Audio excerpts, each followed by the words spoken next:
So by now, I think most of you guys probably know that we are getting a Venom movie from Sony.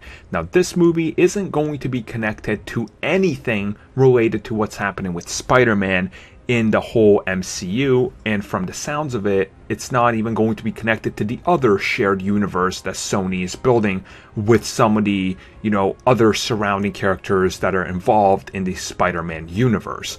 Now, when we get to talking about the character of Venom, there's a lot that you kind of inherently have to include Spider-Man, but it seems like they're going to just kind of go without it and build their own universe.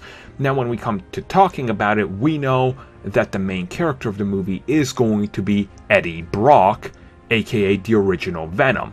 Now, what got me thinking was the fact that could they alter the story around enough, since they're already going to be altering it in such a weird way, to the fact that maybe Eddie isn't even going to be the Venom we know. Could they actually use him as Agent Venom? Now, the reason I got to thinking about this and why I feel this is the fact that if we look at Venom, the way his character is made, he kind of has to be a villain. And there's really not too much good in him that you have to roll with.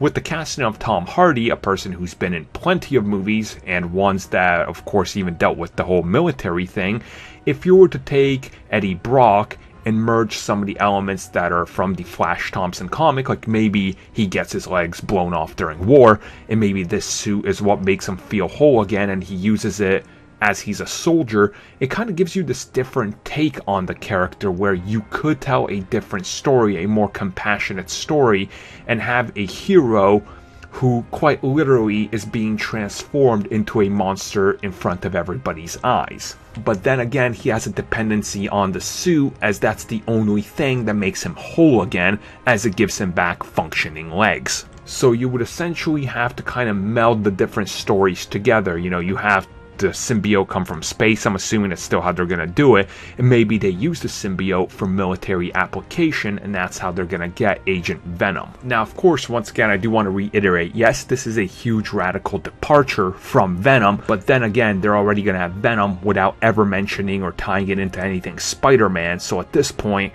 why does it even matter? And why not just tell the best story possible? So if you have to meld different characters and different origins, you could do that, and I don't think people would be pissed off as long as the character and the movie are decently done. So you guys can let me know your thoughts on this, and would you like to see Agent Venom possibly be the Venom that they use?